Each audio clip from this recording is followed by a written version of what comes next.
I was Hello. barely late. And then, I had to reboot because I had some issue with my monitors flickering because I have like my work laptop on and this computer on a KMS switch, or I mean a KVM switch, and then connect to a hub, and it's all like foobar. So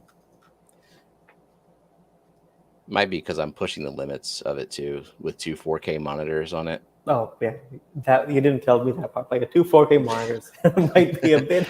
Yeah, Yeah, okay. I'm demanding of my devices. yeah.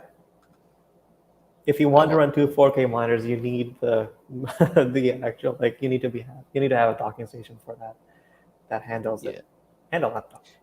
yeah. I mean the docking station should handle it, but I think it's just like the KVM switch is being very confused because things are plugged in a little wonky. Like, all right. And Brooklyn's lurking while saving her Witcher. She started playing The Witcher 3, and Mhm. of course, she's super into it. It's a very addicting game. Like I got pulled into it pretty quickly. And she says she's saving it. Does it take a long time to save? Is it not one of those? Is it a large game? It is definitely a large game. Big map, lots to do, high graphics. I don't know if she's I don't know if their console has like a hard drive or an SSD on it, so that could probably Yeah, that'll probably dictate make how a long it. big difference. Yeah. But yeah, I remember when I was playing like modded Skyrim on PC, like, and I had it running from a hard drive to save the game was like a good minute and a half of it trying to put everything in its place, I guess. All right. So She you're just no, she's just. It takes mental motivation to get to a stopping point. Yeah, that makes that makes sense. oh, Like, I'm oh, just I'll like stop now and save. Nope, I'll just stop at a second point. Yeah, I'm like trying to figure out why it takes so long to save. Oh, obviously because you don't finding want a to stop spot to stop. playing. Yeah, yeah. It's hard to find a stopping point. Like when I finish this quest, well, it's like a 7 hour quest, but okay, guess I gotta finish it. Yep, I can't relate to the video game side of that, but with like tank maintenance, I'm the same way. Like, oh, I'll stop after I trim this bush, and then I'm like, nope, I got to trim this species as well, and then oh, let's Well, try cleaning the filters. Yeah, that and this and that. Yeah, I mean, you've gone that far, you might as well just do the whole yeah. tank and get it looking tip top shape. So, for those who missed, I don't know when I think Saturday weekend water change on Bex's channel. Kelly is out of town with Jake because it's a 3-day weekend for them as well. So just me and Myrtle, and you're off today too, like no Yeah, school. I have no classes today, which is why I can go longer if needed if Austin isn't going. Except weekend classes. It's the upper level classes. They just Yep, they make it weekends or they make it late night or random hours of the day. Yeah, they prioritize like lower underclassmen. So mhm. yeah, regardless yeah of under major. yeah underclassmen is super easy to find the midday or mid Mm-hmm. morning like 1 hour classes. Have you ever done a 3 hour class that's like literally 3 hours long once a week? Mm-hmm. Oh yeah, I have three this semester. Three of my classes are the 3 hour long classes. Yeah, I but did no, that. but the 3 hour classes do happen twice a week, even though. So there's six Oh hours my. total. Yeah, Oh wow. a What week. what classes are those? That's my e-government class, my um, business mark. I forgot what it's called, but there's a business marketing like with a tech focus. Okay. And then the third one's just a random data organization class that I have to take. Mm. Yeah. I've had three, no, I think two 3 hour classes. Both of them were screenwriting classes. So that's about all I could take, which is like something that was fun and interesting because if it's a 3 hour class, sometimes half of that was spent watching a movie because Yeah. it's a screenplay writing class. Mm-hmm. I mean, for a screenwriting class, you my camera went off. But for a Mm. screenwriting class, you'll need the long time so that you can look at the material and then analyze and write the stuff, right? So let me try to get Yeah. this camera back working. Is it your phone? No, it's a webcam that I got from work, so I'm trying to see if that one probably. Interesting. All right. Oh, all of his devices just disconnected.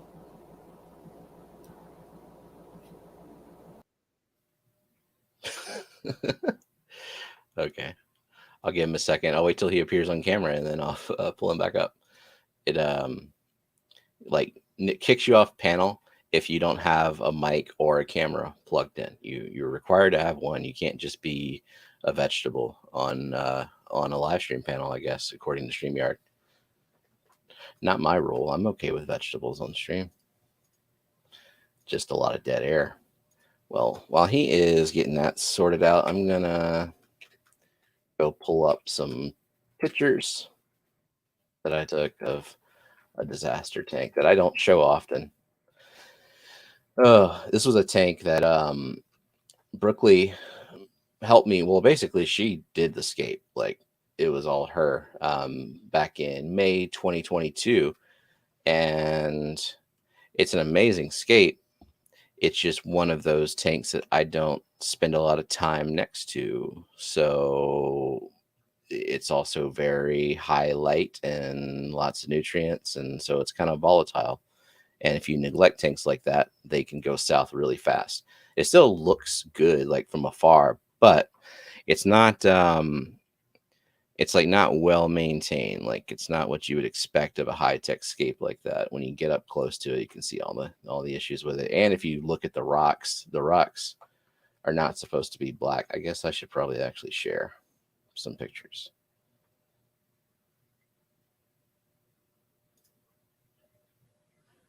Come on. Oh, that one. Yes, Brookley, that one. But the scape, like you did a great job on the scape. I'm just doing a really poor job of like getting this tank balanced and keeping it balanced in some ways. Hopefully Myrtle can join us again. I think he's got some also hardware connectivity issues himself. I had to reboot. Maybe he needs to reboot as well, his computer or his brain. I don't know. Oh crap! He is not even backstage anymore. He must have rebooted. How can I kill some time being up here by myself? I think I'll go through the participants list. I don't usually do that for this stream because we tend to only go for an hour. Okay.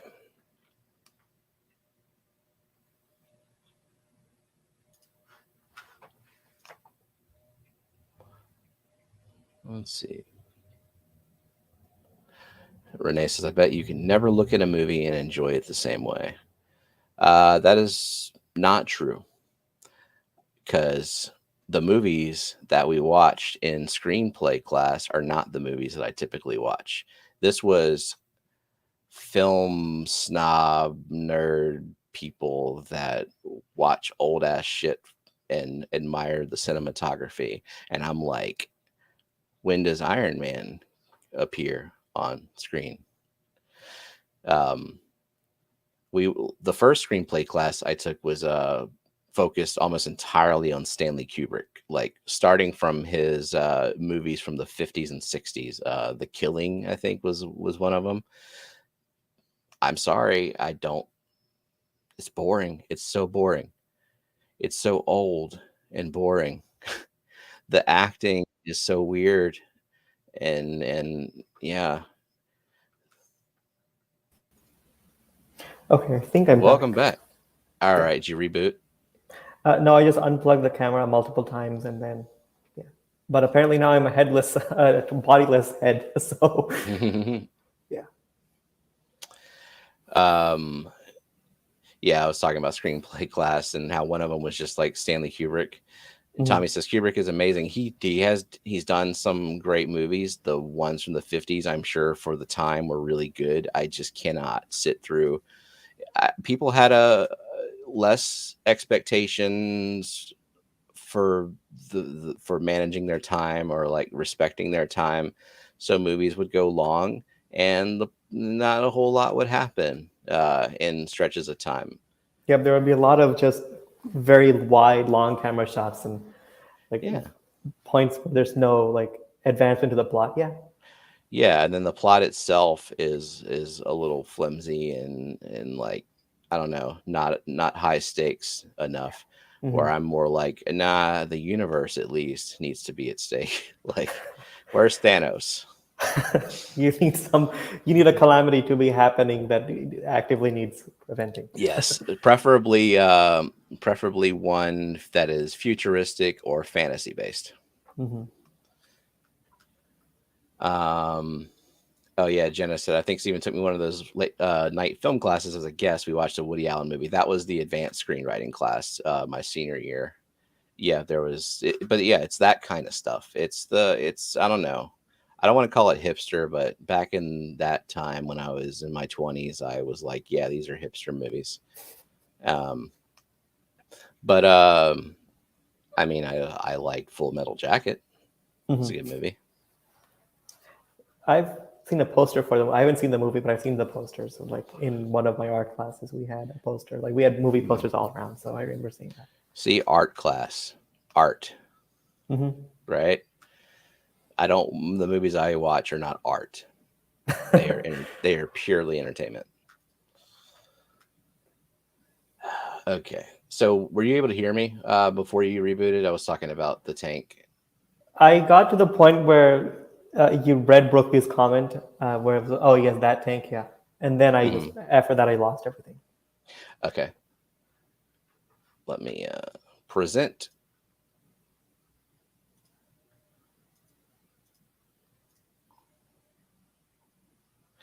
Does anyone think Stanley Kubrick could have filmed the moon landing? Uh, do I believe that he did? Nah, I'm not really much of a believer in like the conspiracy theory Mm-hmm. stuff. They're fun. Like I want to believe wacky shit like that, and maybe, but I also think that it is possible. Mm-hmm. I think he was probably a brilliant enough like director, cinematographer that he could have made it look realistic. Whether or not he did, yeah, yeah, exactly. Tommy could have, yes, but did he? I don't know. Gina. Anyway, Regina. I said I was going to read the participants list. I guess I should follow through on that. Kill some time. I was like, oh, I'll read the participants list, but then I started talking and got distracted and forgot.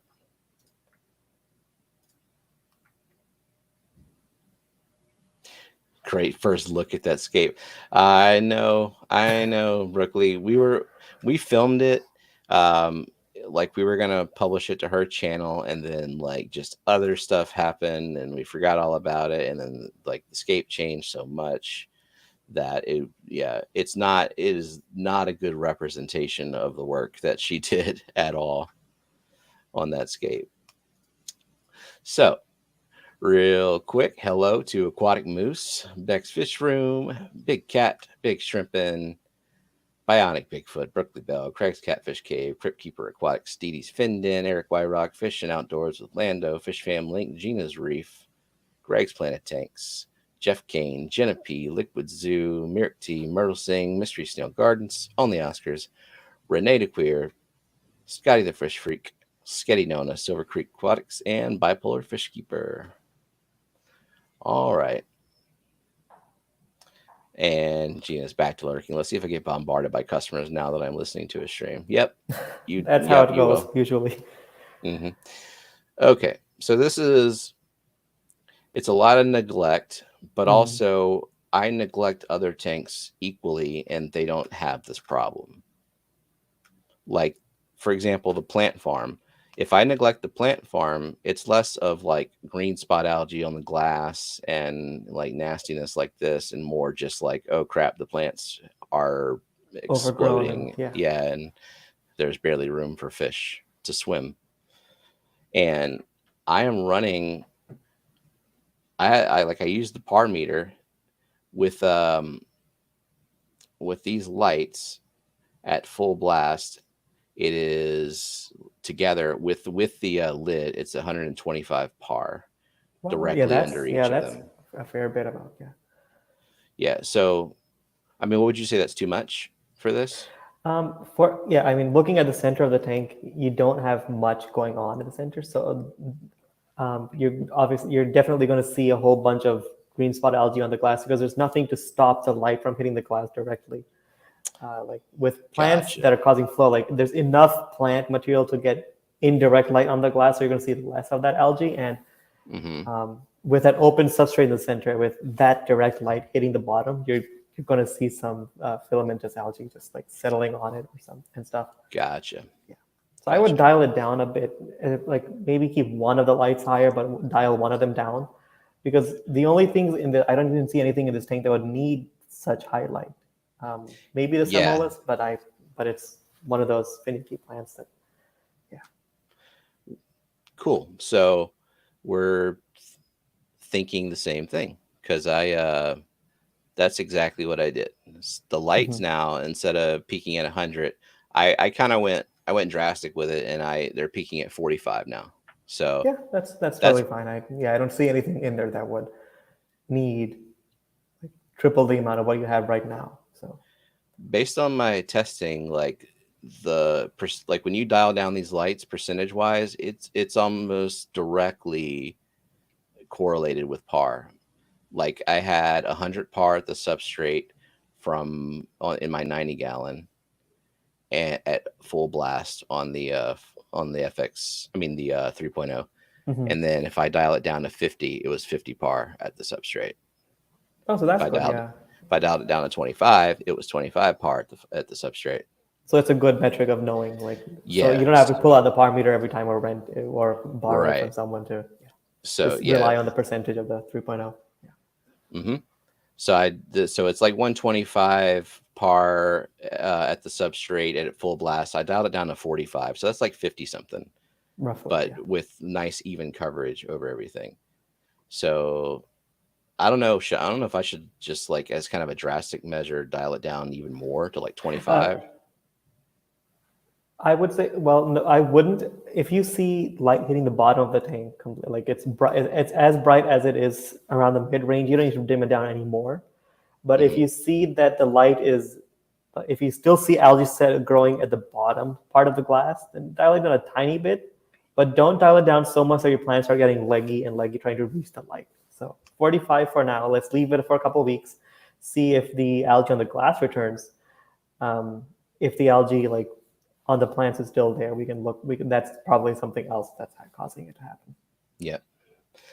The other thing I'm struggling with is fertilization, and I'm almost to the point where I'm just like going to Bite the stop bullet and get an ferts. auto doser or stop Well, no, I'm fertilization. gonna stop ferts altogether. Oh, Like, really? instead of being inconsistent, because like this substrate is still pretty fresh. Mm-hmm. Um, I have nothing that's not planted in the substrate. Like even the epiphyte that I have in here is The low roots enough that are the in the roots the substrate. roots Yeah. are in the substrate.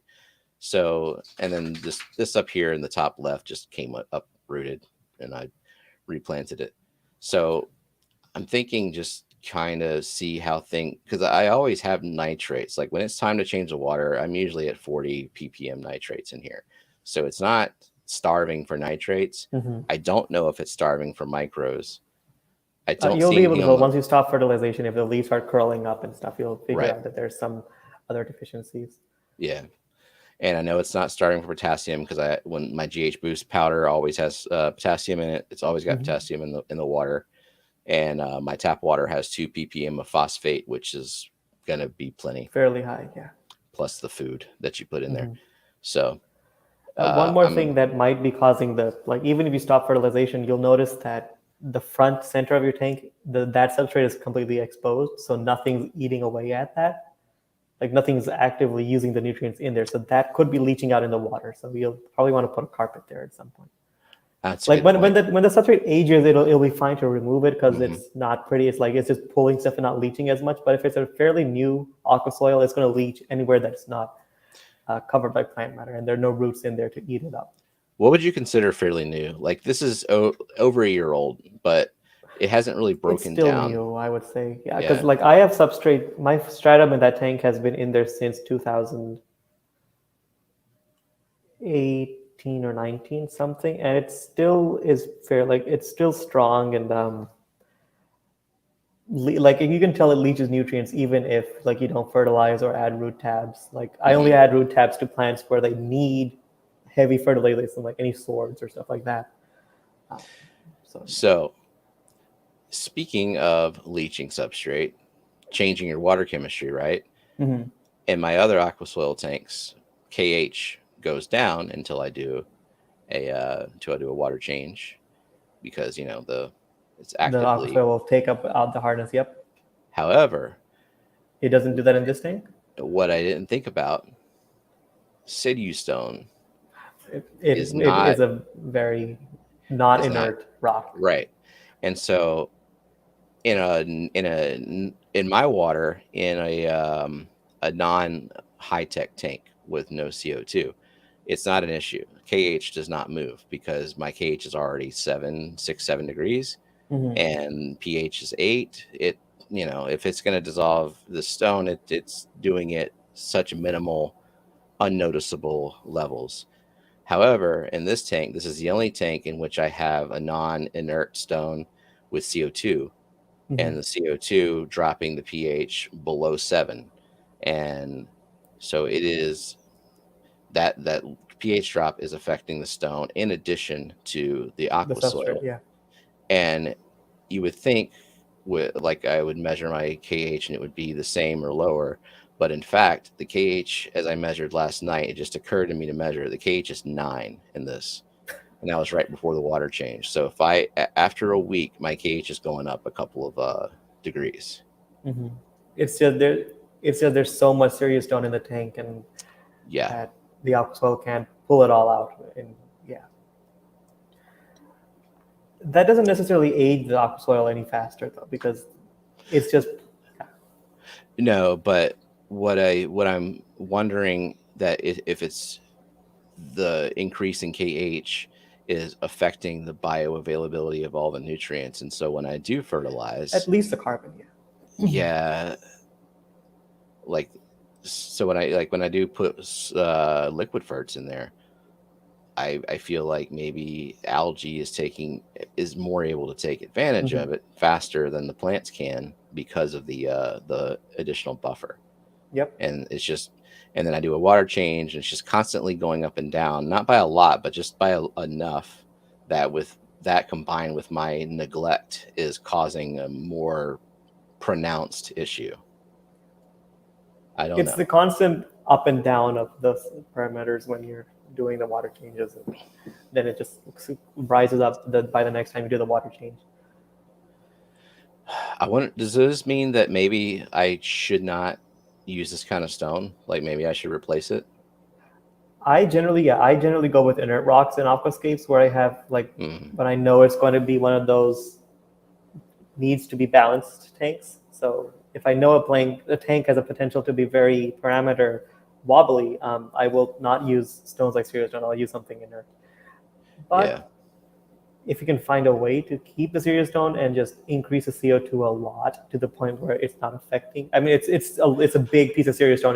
You're going to be cranking. That drop checker is yellow. I'm like, I mean, the like, with just the slightest tinge of green, I'm still of the mindset that the fish come first, and so, like, I know that they're okay. Well, yeah, at you're this not going to level. gas off Yeah. the fish. Yeah, I mean, if it's Right. already yellow, you're not going to Right. So I'm just bump like, it up even man, more. how much more CO2 should I even put in here?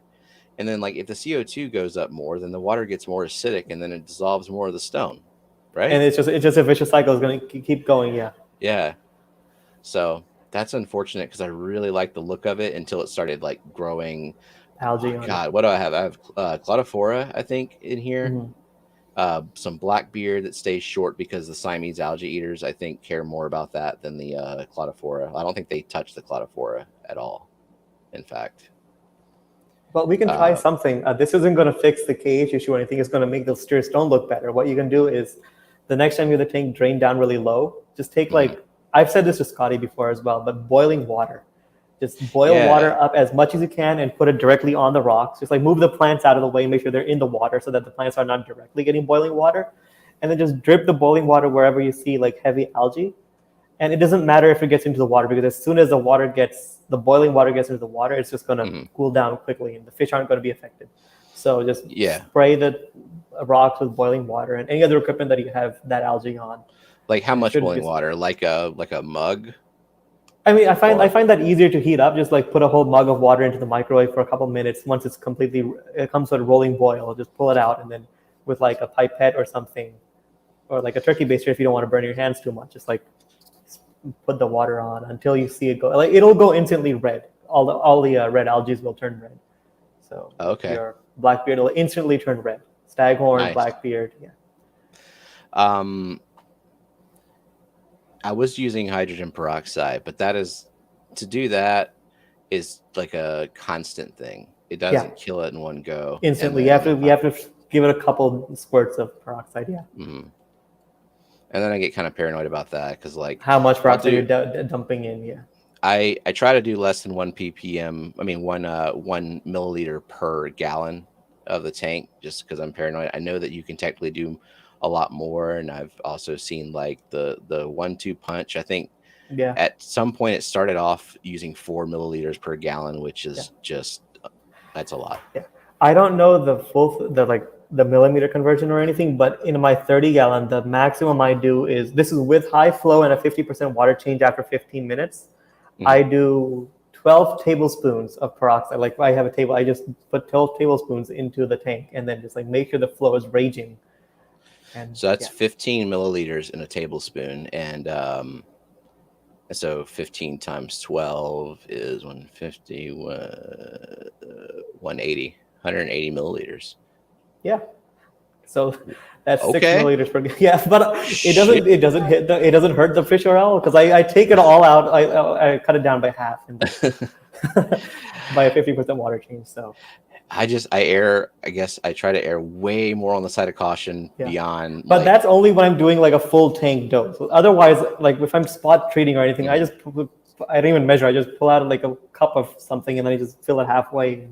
I guess that's enough to like treat this algae. So, but when I do that, when I spot treat stuff, I make sure I'm way below that maximum line. That 12 tablespoons per 30 gallons, it's the highest dose I would recommend. Like that's 4 tablespoons for every 10 gallons. So but you have to do a 50% water change afterwards, and you can only leave the peroxide in for 15 minutes. Any more than that, and you will risk harming stuff. Do you keep your filter running with your biological, like your beneficial bacteria and all that? Okay. It doesn't have any effect. Well, I used to pull out the media and like bring it out in a separate cup to save at least the water, and then keep the filtration in another container, and then just run the filters as is. But I started getting lazy with it, and it doesn't make any difference. The beneficial bacteria look to be the same because it doesn't go into a cycle or anything. So I mean, as long as you're not seeing an obvious bacterial bloom and then suddenly nitrites or something, then But I also will say that whenever I did this, my tank was chock full of plants. I haven't done one of those heavy peroxide doses in a very low planted tank. Like my tank is very low planted right now. I wouldn't do that much peroxide in the tank. I would do at most 6 tablespoons for the whole tank. So like 2 tablespoons every 10 gallons. Okay. But still do the water change afterwards. So that makes sense. So Aquatic Moose says, who else uses peroxide in their fish tanks and for what? The only thing that I've ever used peroxide in my tank for is like to combat some algae issue. Be it algae on plants, algae on hardscape, wherever it is, just removing algae or. The other thing that I've used it for is cleaning my baby brine shrimp net mesh thing to strain out the water. It kind of gets clogged, and the peroxide sort of clears all the gunk out. And cleaning your CO2 diffusers, if you choose to have them in your tank, that works too. What I do is I put in peroxide and then a couple pumps of Excel into like a little cup. It's full peroxide and Excel, and it cleans it out. So the peroxide did not work on the spot algae on the glass. It's too hard of an algae. Like even if you have the tank drained down and then you do that, I sprayed and I don't think coated anything those walls. works. I don't think anything works. Like you'll see the fizzing happen, but It's just stuff that's on top of the algae. The actual green spot algae isn't being affected. Even with boiling water, it doesn't work. So Yeah. you have to scrape that off. Yep. A razor blade is the only thing that works Yeah. on this. And I mean, snails to some extent. I don't have a lot. I don't have enough that's going to put a dent in this, especially when there's an imbalance taking place Yeah. actively, and it's just going to keep coming back and coming back. Yeah. The only thing snails will do, you'll see like one squiggly line just like making its, but you'll see one snail making its way through. But you don't, you need hundreds of snails for every square inch of glass to like eat all of that algae. Yeah. And too bad these assholes don't eat it. They're just there to churn the substrate. That's all they're there to churn the substrate, breed, and replace the substrate in time. That's all they're there for. Yeah. And they are, God, when I turn this tank on at night, like, It's just a wall of snails. It's, well, they're everywhere, but like the grossest thing is like there is these tiny specks, baby Malaysian trumpet snails on like dispersed throughout every plant, every piece of hardscape. Yep.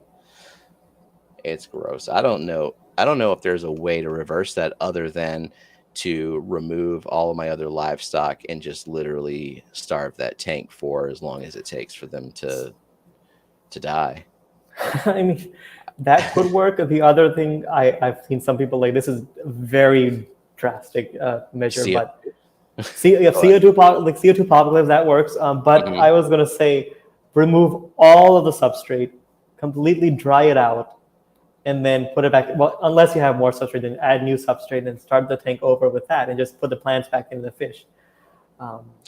That's a lot of work. It is, yeah, which is why no one does it. I don't want to do stuff. Yeah, it's one of those advices you see in the forums that like people say, do that, remove all the substrate, add it back in. It's the only way, but you're still going to have some snails on the actual plants that will come back. Oh yeah, and peroxide can be used for eggs. Yeah, for egg hatching. I prefer the methylene blue because it doesn't take much, and you just kind of tint the water. Yeah, if you buy one of those cordon jugs, it'll last you for the history of your fish room. Oh yeah. I just don't know if they make it anymore because my local fish store doesn't have that. You know the big jugs of methylene blue that used to be sold in stores. Oh, that's a lot. Yeah, I had one of those, and then when I was that for swimming pools or something? No, it was just a the Cordon brand jug of methylene blue. It was just a big one, about that big. Like it was like a jug of Clorox bleach, same shape and roughly, yeah. So I don't see that in the fish stores anymore. So I don't even know if they make it or not.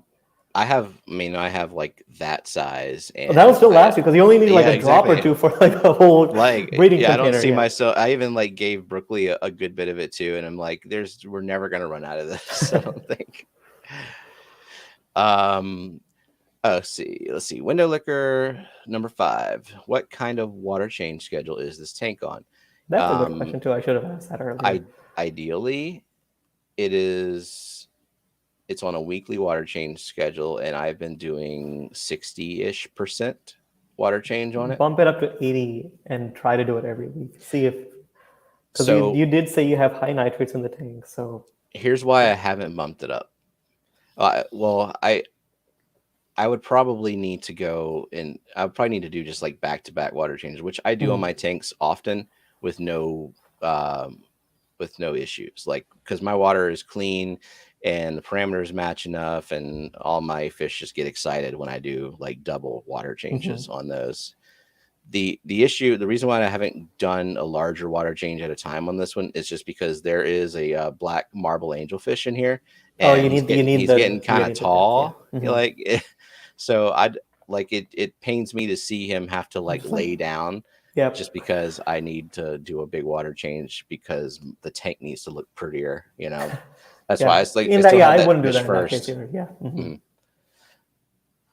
But yeah, I think the fact that I have the acidity working against me with this stone, I might, instead of just having to like fight this and pick and choose the plants I want to grow based on like what it's compatible with, I think I might need to just replace this rock with something that's inert, and I think that would help at least make it so that when I'm trying to balance this tank, it is not a constant uphill battle with it. Yep. Another thing that came to mind now, this it's not going to look as good, but maybe once you take the stone out and then you clean it up, try a clear coat on it. It's going to shine, probably. It's like shimmer in the tank for a while until something settles Gotcha. on it. But maybe a clear coat that's all are like surrounding the rock, so nothing's able to leach in or out.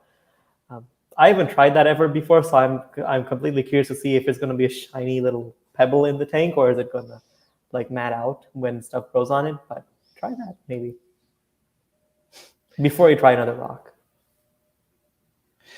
Just use Geet more says, acid. Geet says, yeah. No, Gate, that's the problem. The more acid that goes in this water, the The more smaller of that the series is going to become, and the more it's, yep. Eventually, he'll just have, oh, he says in the tank too. in the tank too. Uh, yeah. See, I don't know if I would like the clear coat look, but I mean, it's worth it because it's a good bit of expensive stone. I mean, I do need to redo the tank anyway because what has happened over time. When we started, like when we had the scape, we had the substrate banked up a lot. You can see how freaking thick this front layer is. Like Yep. this is down Oh, here that's is the like, bottom of the tank. yeah, And that's about like my tank. Like my tank in this picture, you don't see the whole thing. Like I have another inch or two of substrate that I cut off every time I take a picture because I don't want it to be like half of the Right. picture is just substrate. So yeah. Right. But yeah, this is like a bunch of UNS Contra soil and the entire 50-pound bag of black diamond blasting sand. Oh, so And it's not just aqua soil; it's a mix of sand in there as well. yeah, well, because I was doing the sand cap and it mixed because It never stays. Like it's like you're I say, it always mixed, pulling but plants in and out, but yeah, it's swapped roles. Like the sand became the bottom and the substrate became the top. Yeah. right. And there's some mixed down in there. But like instead of, I don't know how many bags of UNS Contra soil would have taken to fill this up, but I think we bought 3 bags and it's still, we needed more, and so mixed with the sand just to kind of save some money there. But it was banked up. Now the whole thing is level, so like the substrate used to be way higher in the back and like maybe half the height in the front, but it has shifted over time because of me, because I can't Because settle on you where to can't keep keep the it. same thing. Yeah, that, and unless you have little walls built into the substrate with like plastic or with stone, it's inevitably going to settle even if you don't move the plants or anything. It will settle to level. It's just how it is. Yeah, we had there's like acrylic panels in towards the middle to kind of act as a barrier wall, but I think I cut them too short, and so they still It's just doing pushed it nothing. Yeah, down. yeah, Yeah, pretty much. So um yeah, plant roots I'll have to. sometimes help. Like if you have it like use a lot of stem plants in the beginning that send out a lot of roots, and then just let the roots hold up everything, and then cut all the stem plants up from the bottom so the roots are still there but the stems are gone if you don't want to use them. And then like you can plant whatever else you needed in there, so the roots are holding on to it until the other plants that are going slowly build up the same root structure. That's a good idea. Yeah. Like it's literally holding on to individual like grains of it, clumps of it, Yeah. keeping it. That's a good idea. Yeah, and it I doesn't have to might do be a that. stem that you want to have in there permanently. Just like have, I don't know, something that spreads roots really quickly, and then once you find that the hill is staying stable, just cut all of the stems out, leave the roots down, so like there's no chance of that stem coming back, and then just plant whatever else you need to plant in there that you planned on planting, Mhm. and those will eventually take over. Yeah. I just like whenever I move the substrate around too, I want to do it with the least amount of like trauma and stress to the fish as possible. It it would be the third time if I had to move the fish out of here. It'd be the third time I've done that just to rescape the tank. And the cories always freak me out because there's bronze and emeralds in there, and they turn ghost white whenever I catch them out and put them in the tote for a while. Yep. Like they get super stressed. Just make sure that stem isn't hygro sunset. I do have hygro sunset in here. I saw I some. Yeah. wanted to, yeah, I needed to suck up some nutrients. Because the other thing, Oh yeah, I have more pictures to show, like different angles.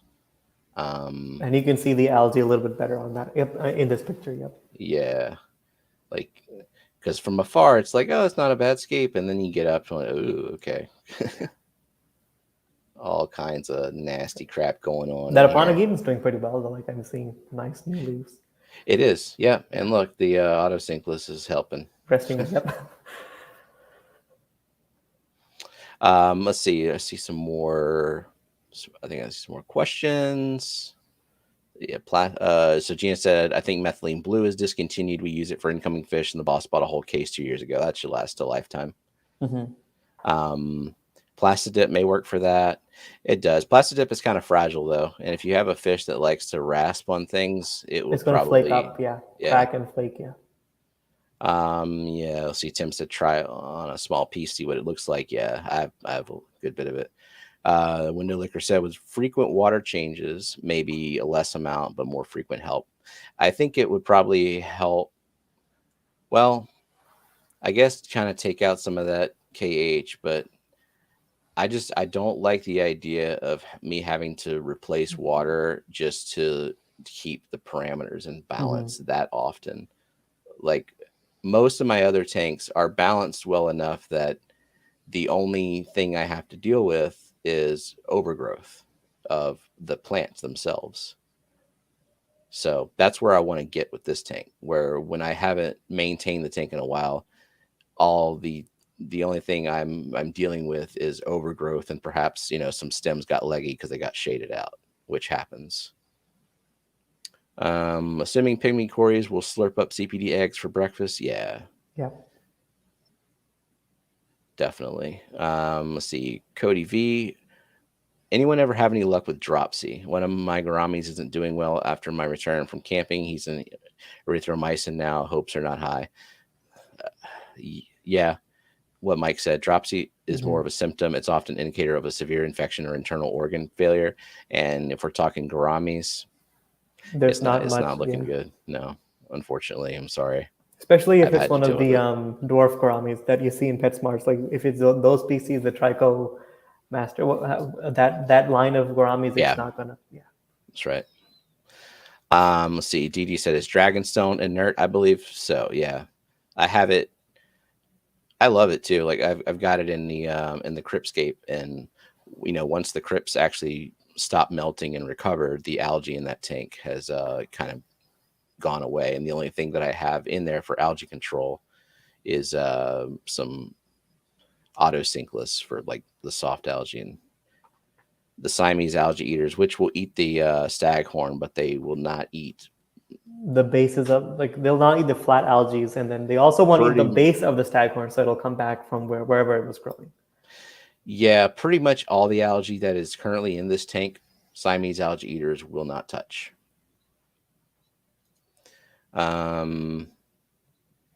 Let's see. Didn't think she'd make it. She gave me hundreds of babies and hours of enjoyment, just trying to make her comfortable. Yeah, I lost a couple of bettas to that, and most recently the golden wonder killifish male. Oh, the grumpy one. Yep, the asshole that Brooklyn gave me. She gave me that pair, I don't know, a year and a half ago or so. And luckily, because I let that plant farm get so overgrown, they did breed and 2 babies survived. So hopefully one of those babies is a male, and so I can kind of continue to colony breed. Me too, And Scotty. Scotty, yeah, Scotty has a problem. Do you now? The other thing I need to fix is in the back. I let some Christmas moss just stay there, and now it's like It's got it's a everything in there. It's got ferns. it It's got tripartita. It's got algae, yeah. probably. Yeah. It's got algae and it's got mulm. Yeah, and the plants. It's all attached to the rocks. It's Yep. full of trumpet snails. It's just a glob of mess that it keeps growing and growing. Looks like Saghorn looks like pubes in your tank. Yes, it does. Zen, yeah, my tank is full of pubes right now. Yeah. Oh my god! Did anyone see on the Discord that stupid hold on. I have to go and look at that again. Whatever Hold on, kind of pause. You use a web version of Discord? I do. I know. Okay. I'm an old man. I mean, I mostly use it on my phone, but when I'm opening Gotcha. it on desktop. Ooh, look at that. Ooh, yeah. That tank Becca's will getting her recover. Like tanks. yeah, it looks fine as it is right now. That Monte Carlo needs to come back down. Like she's glued it back, so it's going to recover real soon.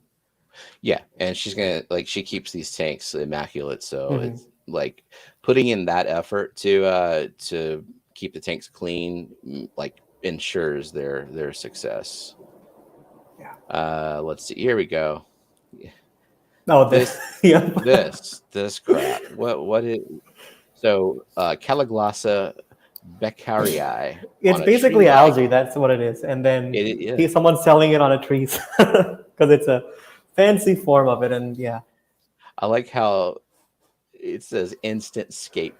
I Starting mean, bid sure. Yeah. $25. Oh, well, you're going to pay at least 36 for it because the shipping is $11 too. So. Uh-huh. Yeah. And then your response was perfect because I saw that and I died. So I opened up my bag of alder cones and pulled out a twig, and I was like, I got the green variety. I could probably at least sell that for half price, huh? If it's $25 for the red one, I think $12.50 for the green one is more than reasonable.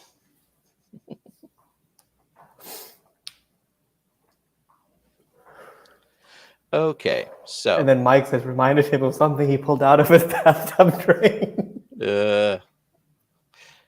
Nasty. Okay, so let's see if I missed what Scotty's problem is.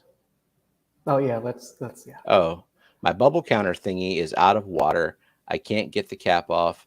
I don't want to be too rough because I heard if you break it, you are screwed. You're not screwed if you break it. You can get another one. You can get another one. You can get replacements. They're fairly cheap. But what I would do, remove the nipple part of the tubing that's attached to the bubble counters, and then start so that it's easier to come out. If it's pressurized, it's going to be harder to take out. So like turn your CO2 off before you open it. Otherwise, it's really hard to open.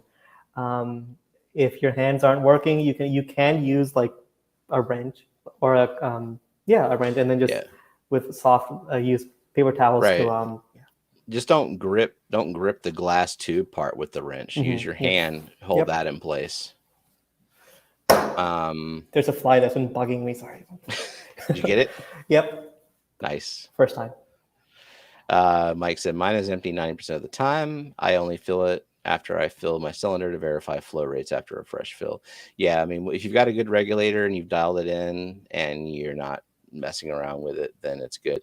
I personally just said, screw it. I'm putting mineral oil in there. And ever since I put mineral oil in my bubble it's counters, never been an issue. It's just has not been static. an issue. I don't even remember when I put mineral oil, but it has been long enough that I have no concept of when I put it in there. It could have been 2 months ago. It could have been 6 months ago. I don't know. Oh, did I freeze or did Steven freeze? I see some motion. Am I frozen? So it probably was. Like, you're fine now. You were frozen for like a second. Maybe it was just mine. Okay. Yeah. Okay. Yeah. But yeah, with mineral oil, it lasts a long time. The only thing is, if you only have one tank and you buy a bottle of mineral oil, the smallest one you can find is more than what you need. So, like, unless you have like wooden utensils to polish or something, or like a cutting board that you need to add mineral oil to, I wouldn't bother buying a whole bottle of it. It's not that expensive though. I don't think. But you're going to be wasting the whole rest of the bottle, right? I mean, you could buy it if you want, but it'll just be sitting there forever. Yeah, I mean, that's kind of my life, Myrtle, is having a lot of things that I've. I mean, no, I have the same problem. I'm just trying to say that so that other people don't have the problem, because I have bottles of random crap in my fish storage too. Yeah. Oh yeah. For example, I'm pretty sure I have expired bottles of random fish medicines that no one ever that I've never used. Just bought it because I say, you know what, I haven't tried this one before. Let's try this. Yeah. Guaranteed I do, because when I started the guppy mosh pit and it was just like crashing hard, I Mhm. bought a lot of different antibiotics. And then after that happened, I was like, okay, I'm going to be prepared next time. And I bought an arsenal of meds. And, Yep. and I'm like, okay, well, I'm good for a couple of years. That's how long they take to expire. Well, it's been like 3 years. So, So they're all expired at this point. yeah. The only meds I keep track of to make sure I still have are the what's it called? The co-op materials. So General Cure, Hmm. erythromycin, and then the other ones. I make sure that those three are always in. I make sure I always have. Well, I don't have any anymore, but I used to make sure that I would have methylene blue, and I make sure that I have other medicines in stock. Yeah. But the other ones, like random levamisole or stuff like that, I don't keep Right. up with. If I need it, I'll order it quickly. Like, yeah.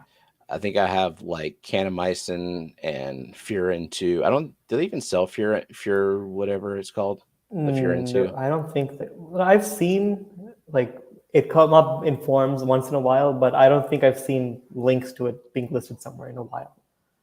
Was it Yeah. called like nitrofurazone? Nitrofurazone, yep. Yeah. Um, okay, so Renee said, I've asked about freshwater sponges before on Wet the Fish Mondays, but anyone with experience on their care, I've had multiple colonies for years growing on the aquarium glass, filters, and wood. I I have no am idea how to not, care for it, but I have had sponges. So what I say is, whatever you're doing, keep doing that because they're not dying and they're growing and populating. Um, just don't add anything harsh to the tank that could possibly kill it because as a sponge, it is one of the more sensitive types of organisms that will grow in your tank. yeah. Don't And just like don't touch it too much because if it detaches, it's not going to survive. So like once it comes off of wherever it is. so I guess ignoring it to the extent possible and Yeah. just continuing to do what you do with the tank is Mm-hmm. the best course of action. So Geek Boy said Alex at Secret History does. I don't. I know Bentley had or Bob has or sponge. I had think one. Bob split at some point, like became two or something, or he had another Bob growing in another corner of the tank. But I haven't checked back to see if Bob is still alive. Yeah.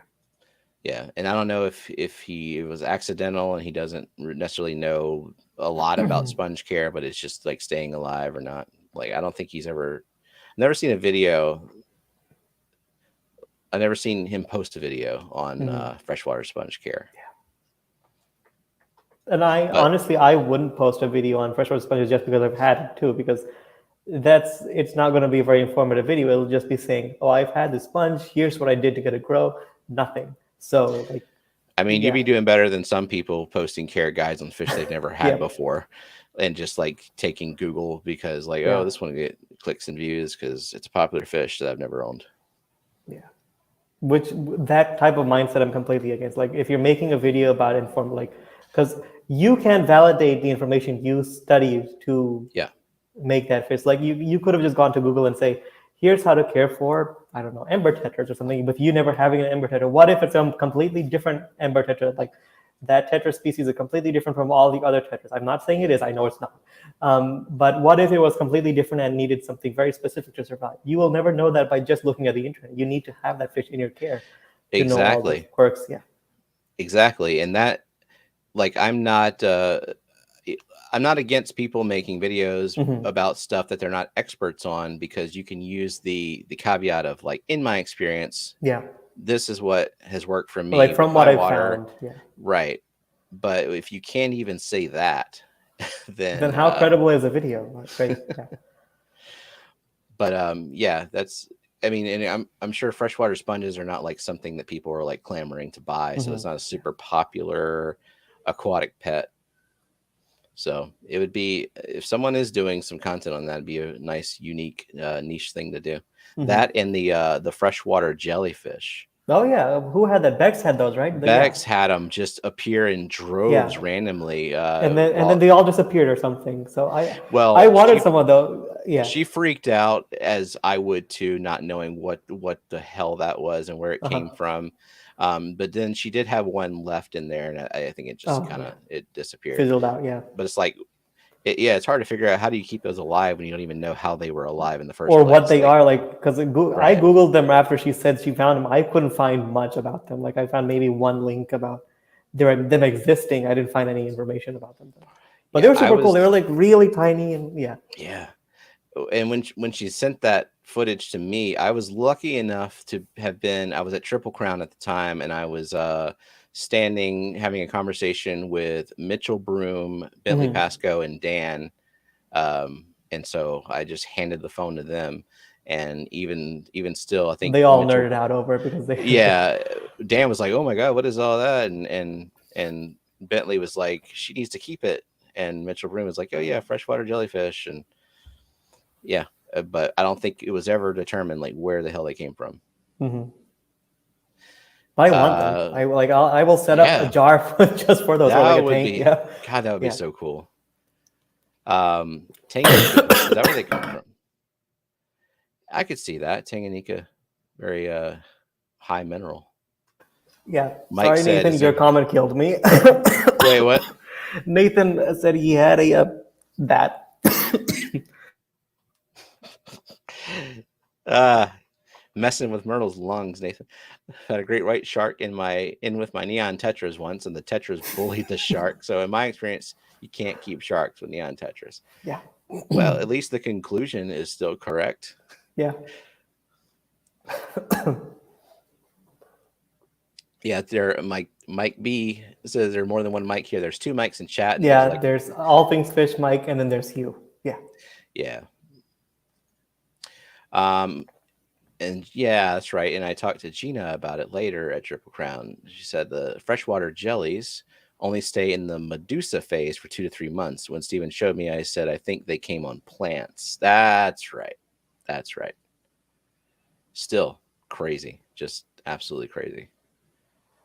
So random. Let's see. Yeah, here's more nasty algae. There's a one Cleathon snail. It is not doing a good enough job. It's I mean, it's trying. one. It's trying its best. There's not. It can't cover all the tank, and yeah, like by the time it gets to another side of the tank, the other side that it worked on already has more algae on it. So it needs buddies. Yeah. And then, oh wait, this is just me recording because the Corys came out to play after I did a water change. So last night I took a few hours and I did some scraping of the glass and a water change, and I moved the Samolus back a little because it was getting tall. And now some of the higher demanding plants are more directly under that front light. And the other thing I need to do is this group of stems in the back is kind of disorderly, and I really want something that doesn't require a lot of maintenance but stays tall and covers up all the equipment and stuff right here. Trying to think. Trying to think of something that you have that would. I was going to recommend the Hygrophila angustifolia that you have in the right-hand side, but it needs maintenance because it'll get everywhere. Well, yeah, I mean that's not bad though, because I I can trim that, but I want something different on this side because I have it that covering up the roots from the monstera that's coming out of the top. How about I haven't sent you this. I'll send you some when it gets a little cooler because it's in the high 90s here again. Giant lobelia, like the regular lobelia instead of the dwarf one. I'll send you some of that because it'll be like the leaf size will be about the same as the Samolus that you have in the back. It'll just be green and get tall, and then nice. Yeah, you'll just need a lot of lead. You'll need a lot of lead weights to keep it planted because it doesn't like. The roots it's such a buoyant. Does the roots make it buoyant or something like? It's the roots and the stem, and then the shape of the leaves, and they're so rigid that any flow that's going upwards, it's like a sail that's going to catch the leaf and then push the plant upwards. So if there's flow going upwards in that area, the flow is enough to pull it out. So you need a ton of lead weights to hold it down. Brookley is saying the trumpets, like Brookley, this picture shows about 5% of the trumpet. That's not 5%. That's like 1%. Yeah, 1%. That's like I said before. The trumpet snail's job is to eat, breed, and become the substrate in time. That's what their job is. They're there to become the substrate. I just What is noticed that? this. This is a Oh, it's a bronze Corey. quarry Yeah, just coming back vertical. down. It's coming Yep. right back down from getting air, just Yep. torpedoing I was the like, what bottom. is that? It looks like from a distance, it just looks like half of a filter intake because of the lines going down. Uh, Yeah. But like if you look closer, yeah, that is a fish. oh, Brooklyn was behind, so yeah, she saw the other one where I first turned on the light. Mm-hmm. So yeah, get something tall. Like I like the crypt back here, but yeah, something more contrasting, like that will just cover all this up, and then I can focus on keeping the stems looking better. I can trim them more often, keep them low, and not worry about covering all that other stuff up. Mm-hmm. Something a little more manageable back there. And then I still have this void that you were talking about is probably leaching more Yep. nutrients. So I should figure out what to put. I have to Hair trim up grass this or S something. repens again. Oh God, no! No. Hair grass. No, I had some in the back there, and it just got entangled with algae and the moss and stuff. And Makes then I tried sense. to Yeah. pull the moss out of the hair grass, but of course you're pulling everything out with it Yeah. because If you have moss, yeah, it's gonna hold on to it. Because and then if you try to pull the moss out, it's just gonna pull all of the hair grass out. So all of it. Yeah. yeah. Well, if not hair grass, then something like Marsilea or Glossostigma. Glossostigma, I haven't seen people work with that in a while, even though it is a fussy, it gets out of control. But I haven't seen people hmm work with it, so maybe you can be one of the first in a while to use it. Yeah. Maybe I'll make a carpet of these dwarf whatever I mean mini. I can't see Why where am you're pointing at. Are you why am I pointing to losing the the word? Alternanthera? Yes, alternate Oh, there. okay, yeah. I completely lost the word. Yeah, alternate there. Mini Renechia. This came from a tissue culture that I got a little over a month ago from Aqua Rocks, Colorado, and I have Hmm. some in here and I have some in others, and it's actually doing well, Yeah. surprisingly. It's one of those plants that isn't such a fine leaf, so it hmm does fine from tissue culture converting into aquarium. Yeah. Oh, you know what plant would look really good around the Sirius dome? Hydrocladal verticillata, that little toadstool plant. I don't know what the common name for it is, but I'll put it in private chat and then you can Google the name. Okay. Yeah. Is Austin going? Well, I don't know. We should probably stop in a minute anyway. I Mm-hmm. got stuff to do. I'm behind on water changes. Um. Okay. Let's see. Hydrocotyle verticillata. I might have spelled it wrong, but yeah, that's Oh, it. it'll. No, it's not. What? Pretty sure I control C that. There we go. Oh. So it's like pennywort, but it's very distinctive in its growth, where it'll only send out one leaf. It's like and then it sends out a runner, and then it makes another leaf, and then a runner and another leaf. So it's like toadstools lining up in a garden. Oh, this is cool. Yeah. But it's not pennywort. They're calling this pennywort, but it's It's different. not. Like It's in the same species because pennywort's right. hydrocotyle Mm. leucocypholia or something. Yeah. So that one, it's the larger and more unruly plant. This is a bit more controllable. Cool. Yeah. I might look into this. Ooh, yeah, I really like that growing dense like that. Mm-hmm. I think that's grown above water though, so Yeah, it sure. grows differently above water. But I'm looking at this like for the pond too. That's kind of cool. Mm-hmm. Yeah. Get something to grow around the edges. Mm-hmm. Okay. Yeah. All right, geek. If we keep going, people have to like ask questions because Yes, like we need questions. at this point, like we've exhausted everything that needs to be done with this tank Yeah. to whip it back into shape, and Well, we it's haven't addressed the flow. Where you're getting the algae, what's the flow situation in that part of the tank? Like, is it consistent flow all around, or are there dead spots? Especially like in well, that mossy area and by the Sirius stone, is it quiet there, or is it pretty active?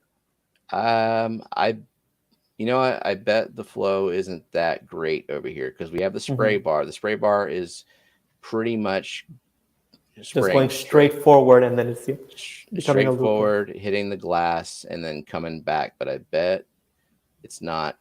I'm probably not getting a lot of flow back here, like on the bottom. Wonder what I should do to fix that with the spray bar. Or should I get like a power head or something and hide it in the back? Um, I mean, I'm all for it, but also at the same time, there's that'll add another thing to hide with plants. So let's see, like the changes that we thought about today, if any of those make a difference, and then Hmm. maybe it'll just be not having moss in that corner if you don't want to add a power head. Yeah. Because moss will eventually, in a planted tank with more than with other things, it will take over with all of the fine stuff. Like it's already taken over the tripartita. It'll encroach its way up into the void where you have no substrate, Yeah, nothing in the substrate. I wanted to have some moss like up in the wedge here, but it's all back here. And then I was removing it, and then I was pulling up crap with it, and so I got frustrated and stopped. But I think I just have to bite the bullet and just rip everything out and sort it, like pick it all out myself. Mm-hmm. Just make sure there's nothing in there. Yeah, and then if you really want moss, I would go for the larger mosses that don't get so unruly. They're expensive to get, but once you get it, it does grow well. Stuff Like like what? the hooker mosses. And then Oh there's other yeah. types of it. Yeah, they're completely different shapes than the regular like Christmas moss or Java moss and all that stuff. But they're a Mhm. moss, and they're a bit more controllable. Yeah. Um, let's see. I'm doing a water change on the 20 high CO2 tank. I found some BBA. I'm going to boil some water. Only if that's not on plants, Scotty. So if it's on like the glass or the silicone or hardscape or something like that, don't boil the plants. Yeah. Also, I mean, in my experience, BBA is the easiest one to remove in terms of like its response to peroxide and stuff too. So, Mm-hmm. but I have not tried the boiling water, and I'm totally gonna do that today. I'm gonna drain this tank down and scald the shit out of these rocks. See what happens. Um, Zen. Oh, let's see. Vibes. And what is everyone eating today? Labor Day snacks. I don't know. I had some coffee. I had some chicken for lunch. I don't know what's for dinner. I don't know what's for dinner either here. Yeah. I just read Tim's comment. Out of context, Tim. That is very. Take that out of I context. Yeah. Geek says everyone needs more hooker, and Tim killed his hooker. Well, get some more hooker.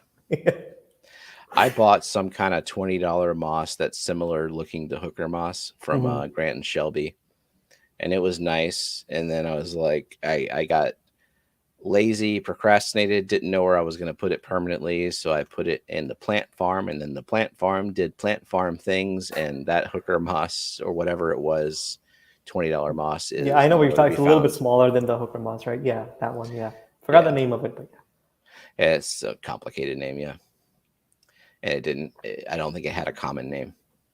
yeah. With a lot of those mosses, like when you get into the deeper side of it, because in moss, I went down a rabbit hole one day and I saw that there's hundreds of species of mosses. They all pretty much look the same to the like to the naked eye. Like unless you're a moss enthusiast, then you'll find differences in it. Hmm. Scotty said, Myrtle said I'm not Yeah, allowed to use peroxide anymore. unless you follow my directions to the dot. Because remember that one time, Scotty, you just dumped peroxide in the tank without calculating how much and then killed everything? Yeah, that's why. Yeah, there's a video, I think it was a YouTube short. It was like, this is what peroxide does to microorganisms, and Mm-hmm. it was under a microscope, and it like showed the peroxide basically injecting oxygen into these Yeah. cells and Mm-hmm. causing them expand and explode. That's Mm-hmm. Basically, what it does. Like if you see, it's why peroxide is such a good disinfectant and cleaner. It kills everything. mm, When it breaks down into water and hydrogen, it just or oxygen. does it break down into? Water and O molecule, and then the O becomes O2. So it's Yeah. So like 2 hydrogen peroxides become 2 waters and 1 oxygen. Yep. And Window Liquor says, with this many plants in the tank, how in the flip is there anything left for the algae to grow? That's what I don't get. So you see how my tank is like this isn't full, but this is, I would say, 30% capacity of this tank. I've had it much denser than this. I still get algae in this tank. It finds a way. Because algae is a very simple organism, doesn't require like comprehensive nutrition. Yep. Anything that is in excess algae will take advantage of. Or if there's something lacking, everything that isn't in lack, algae will eat until everything is balanced. So so that's what algae does. Technically, algae tries to bring things back, like it brings stuff back into balance. Whatever's not, so that the plants can eat everything. It just doesn't look good for us, and then we try to remove it. So just like snails, they bring things into balance. Like, oh, there's too much uneaten food. Well, before that breaks down and rots, let's reproduce. There's a lot of food there, and but it makes the tank unsightly. Yep. If this were any other tank, like my fish room has a lot of just utilitarian tanks. They have plants. Oh yeah, I don't give a crap about algae in there and all that. I don't care about the health of the plants either. Like if they're covered with algae, I don't care, because it's food for fry and places to hide and spots for inferiority to grow and stuff. Yeah. So. Nancy, no, I won't be able to. I will confirm that you have moss, but I will not be able to tell you what moss it is. Like I can tell what flame moss looks like or Christmas moss, but like everything else just looks like Java moss to me. So. Kinda, yeah. Yeah. It's because sometimes, like, to identify the moss, you also have to like see its growth pattern, and I don't have the time for that, and I don't have the skill I don't have the eye for it. So yeah. Are mosses covered in the book? The Crystal Castle one book. There's some taxophyllum in there, I think. Yes. I haven't like browsed into the moss, like, because I don't have much interest in mosses, but there are some in there. Yeah. Tim should know more, because I'm pretty sure he's looked into that area of the book. But But I do remember seeing a moss in there at least. So. Yeah, I mean it is a plant, right? Mm-hmm. Technically.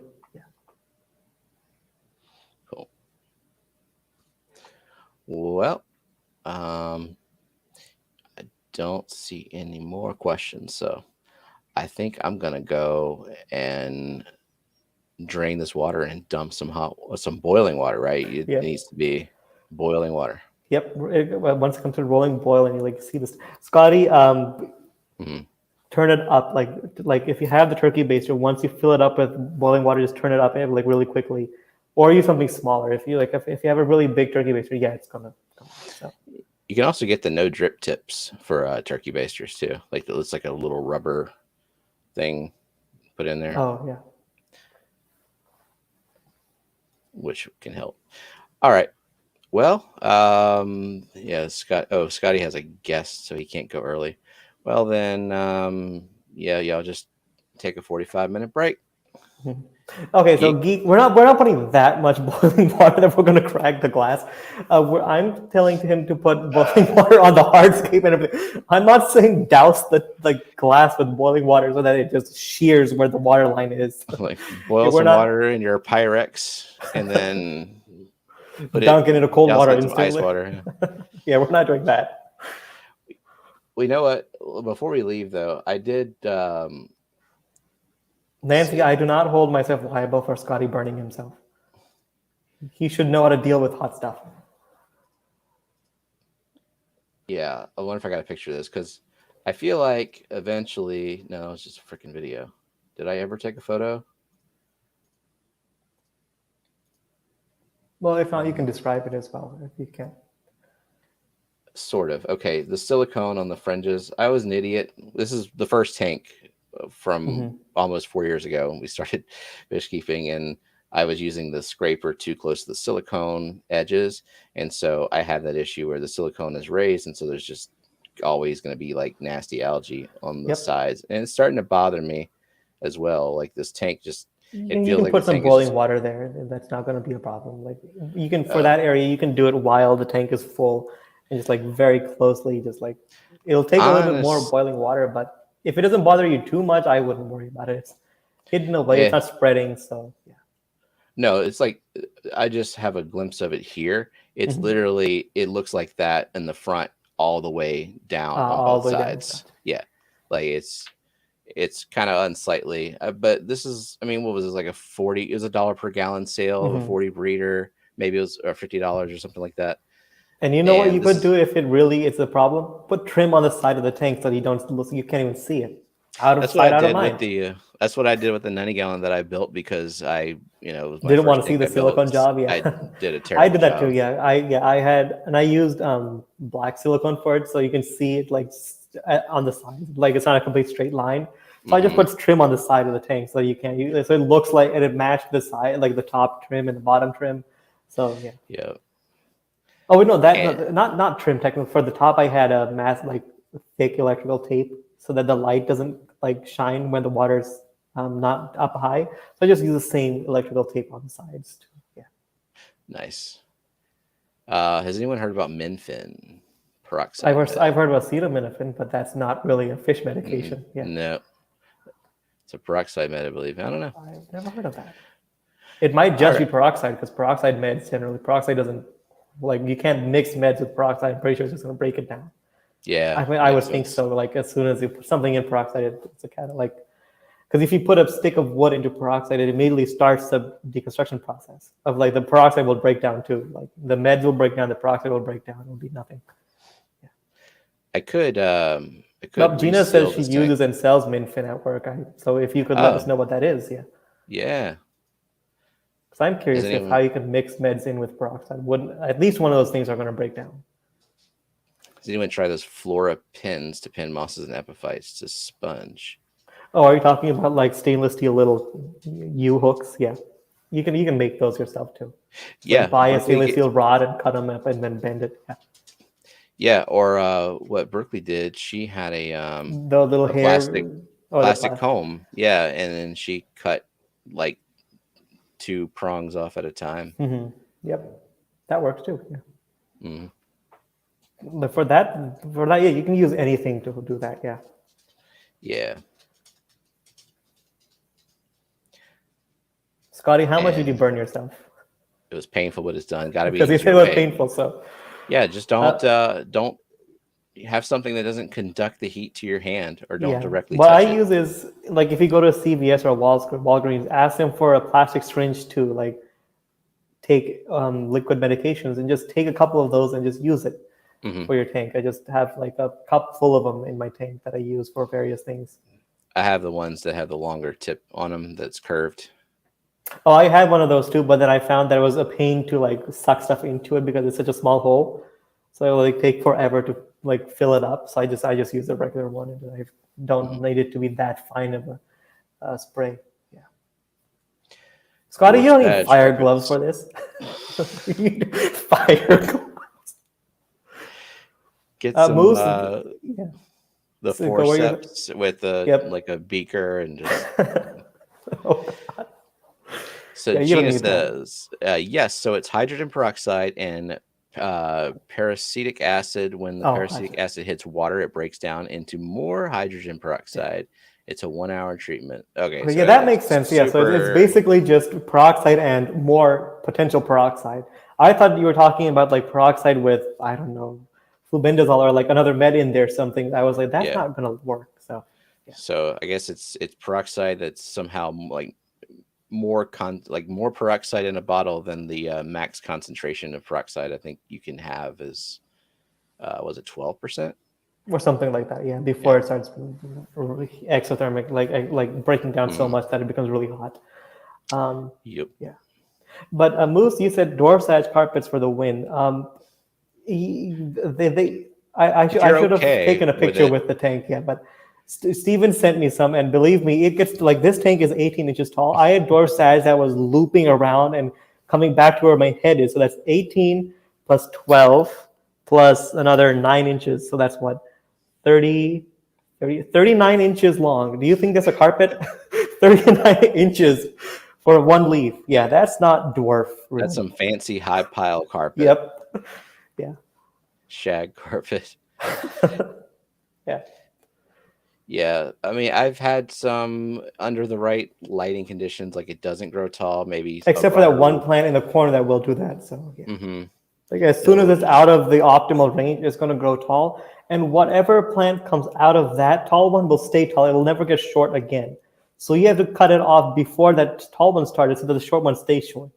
Otherwise, the tall ones will stay tall. Like the babies it makes will stay tall. Yeah, it remembers. It knows. Remembers Yeah, we can grow tall here. Yep.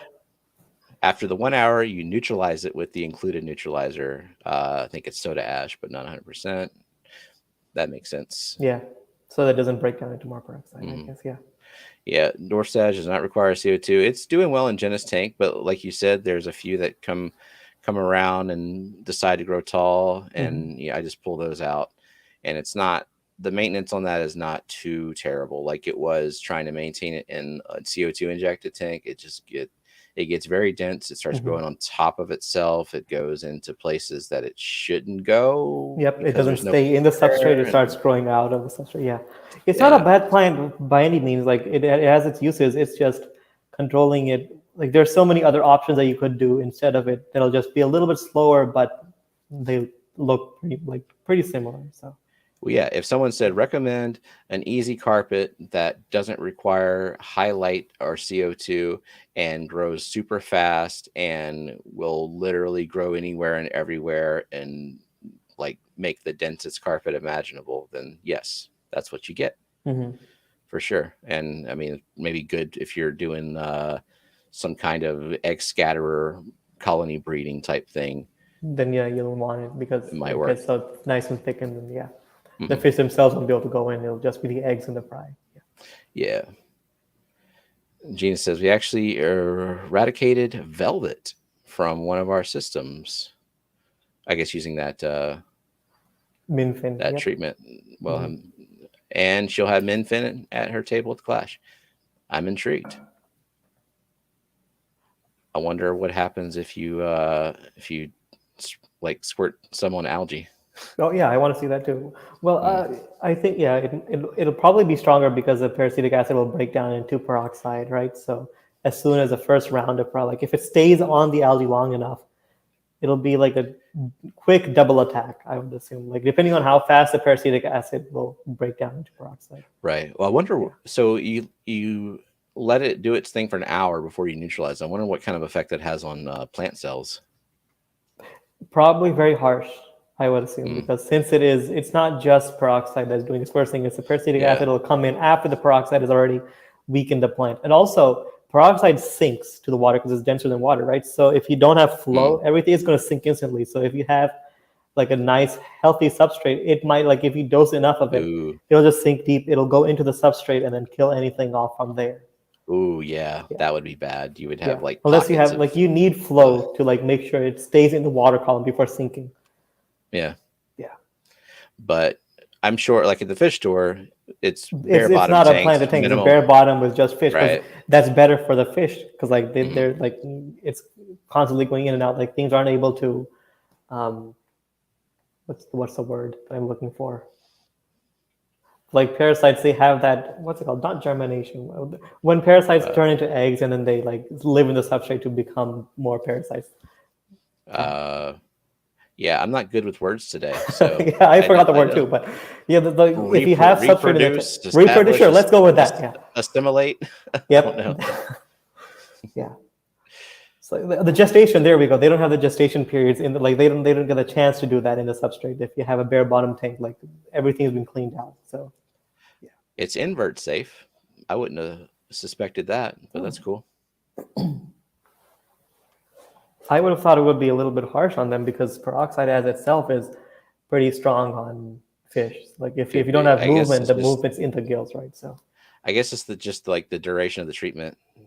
Shock it and then neutralize it, let it recover, and it's all right.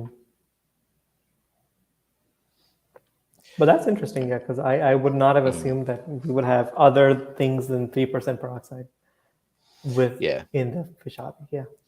I just ordered like a whole case of 3% peroxide because I had a case of it and I went through Uh-huh. it and got a new case. And I feel like I stole it because the price on it on Amazon was absurdly cheap. It Oh, was how much was it per? 32-ounce bottle, Uh-huh. 24 pack of 32-ounce bottles Damn. for no, or 12 pack or 24. I think it's 24. That's a lot of For peroxide. Yeah. $12 free shipping Prime. Okay, you have to send me a link to that because right, like the one that Let me I see buy if it. from Let's see if it was like a yeah. mistake. Please Like they tell had me messed that up price. because right now I buy 12-ounce bottles, like a pack of 12-ounce bottles, and they're $30, which is why I go to a Sam's Club now because they're cheaper, like much cheaper there, and buy individual bottles. But the only case I've bought from Amazon, they're $30 for like 12-ounce bottles. So if what you're saying is true, I need that link. Everyone needs that link. Just to, I haven't looked at the listing yet, but just to prove, not lying. 12.60. Oh, pack of 12, not 24. Sorry. Okay, yeah. But still, that makes it like a dollar per bottle. Yep. It's pretty Yeah. good. Mm-hmm. So, ah, but No. that's way too much. Yeah, Now they like that's they're about the same price as what like it they're was trying like to recoup. 12. Yeah, they're trying to recoup from from that sale that they had. Okay, Yeah, we don't need this link anymore. better. Yeah, this pack of 6 is better. Amazon Basics brand. Oh well. Yeah. I usually don't get to those deals in time, so that was fun. Yeah. You should have bought a couple of those. Like, well, it probably would have gone bad by the time Yeah, I wonder you how get long it around to. lasts, even if it's They have sealed. dates on them, even like because like, it's also temperature based. Like if it's too warm, you don't want to keep your peroxide in that. You want to keep it in a Mm, cool area. So yeah. But I was shocked when he said $12 for all that. yep. Yeah. Okay. Well, I think we'll give everyone a 30-minute break before Scotty starts, Yep. and we will be back. Well, I'll be streaming Friday. Wet Your Plants will be Monday, Hmm. and I'll be streaming with Bex on Saturday. And thank you to our mods and chatters, super chatters, and members and lurkers and replay crew. Appreciate y'all, and see you later. Bye. Bye bye.